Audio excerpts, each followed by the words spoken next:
Welcome back to my mother's beautiful kitchen. Tonight I'm going to make a vegetable broth so that I can use it as a base for a mushroom soup. So I'll be making that simultaneously. And then I'm going to stir fry some broccoli, cauliflower, and cabbage. And then on the side I'm going to do a beet salad. So it's pretty much just going to be beets and goat cheese crumbled feta.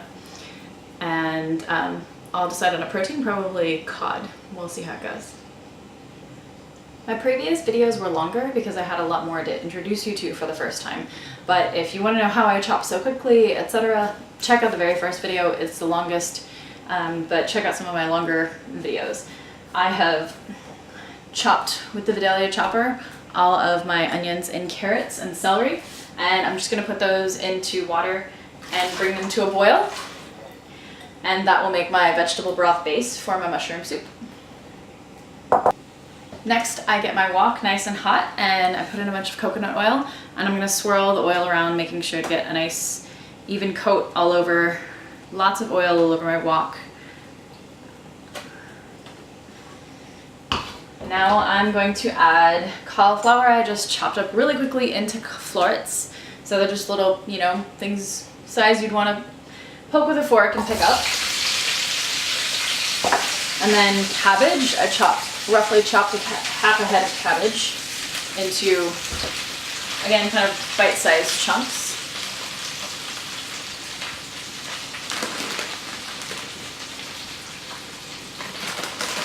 And then broccoli. So this is easy. All I have to do is open the bag. And I've got organic broccoli already pre-washed and added into my stir fry. So I'm going to start stirring that and getting some oil tossed around, and then I'll show you what I do with the mushrooms. So I've got my stir fry stirring, and I have my vegetable broth base cooking with onions and carrots and celery in it and just boiling water. I put a little thyme in, and now I'm going to sweat the mushrooms. So to sweat the mushrooms, you just take a big pot and you put in all the mushrooms. You put the pan on high or medium to high, and you don't put in any oil or anything. Sorry for the abrupt cutoff. Baxter would like to apologize for barking in the video. He just wanted to let everybody know that somebody was coming home. And he doesn't know anything about YouTube videos. Doesn't really know anything about anything. Back to cooking, Baxter, okay? Okay. So I've put the mushrooms in this pot, and they're slowly cooking themselves down. I added salt, so put the pot on high to medium high, and then all the mushrooms in, no oil or anything. So it'll cook down the water, and that will start to cook down the mushrooms, and the salt added helps remove moisture as well. So I'm keeping the lid on because it's a deep pot, try to get some of the heat to break up all of them, and continually stirring this guy while my vegetable broth is going, and I'm thawing cod so that I can throw on some cod. And we should have dinner ready pretty soon. So, surprise for me, the beets that we got are apparently not cooked, and I thought they were. So what I'm going to do is put down a cookie tray, put down some wax paper, toss them on top, and then put them in the oven for like 15 minutes at 400.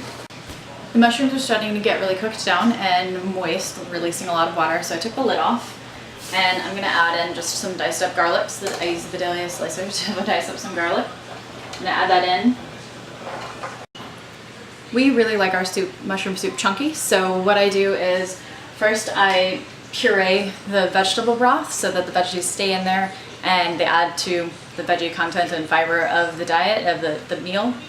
But then when I put in the mushrooms and I puree them, I don't have to puree them as much, and I get chunky mushrooms. So I use for that an immersion blender. This is really awesome. It just goes right in and blends inside of the soup.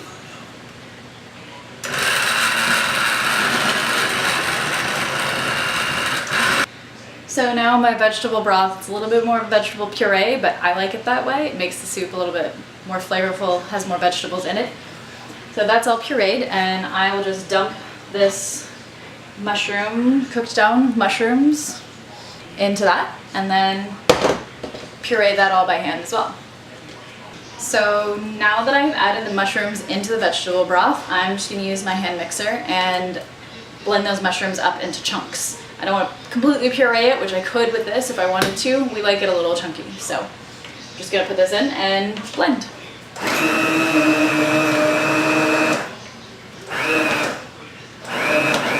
So the mushroom soup is all blended. It's nice and chunky. A little bit more pureed than I would like, but there's still some big mushroom chunks in there. But this is our mushroom soup and a little bit of seasoning, and it will be complete. So my beets are out of the oven, and it only took about 10-15 minutes at 400 degrees. They're chopped up already, pretty small from the containers that they came in.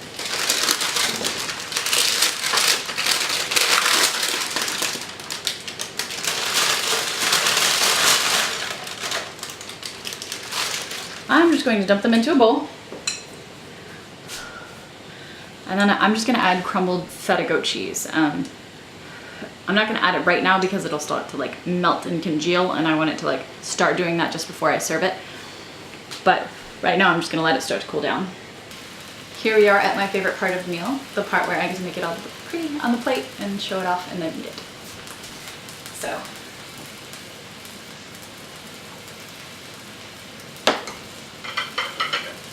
add my mushroom soup,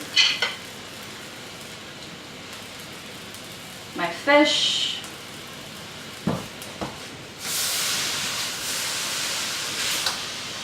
that's off, but apparently it still thinks it's cooking, my stir fry veggies,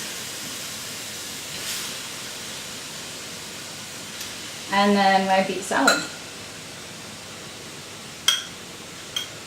You know what, I want that in the middle.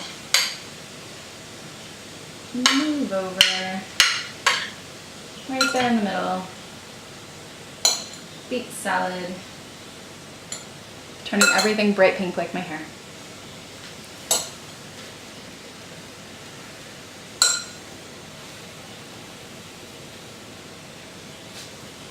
A little cheese on top of everything, and there you have it. So I have cod, mushroom soup, stir fry of cauliflower, cabbage, and broccoli, and then beet salad with goat cheese. Welcome back to my mother's beautiful kitchen. Tonight I'm going to make a vegetable broth so that I can use it as a base for a mushroom soup. So I'll be making that simultaneously. And then I'm going to stir fry some broccoli, cauliflower, and cabbage. And then on the side, I'm going to do a beet salad, so it's pretty much just going to be beets and goat cheese crumbled feta. And I'll decide on a protein, probably cod. We'll see how it goes. My previous videos were longer because I had a lot more to introduce you to for the first time. But if you want to know how I chop so quickly, etc., check out the very first video. It's the longest, but check out some of my longer videos. I have chopped with the Vidalia chopper all of my onions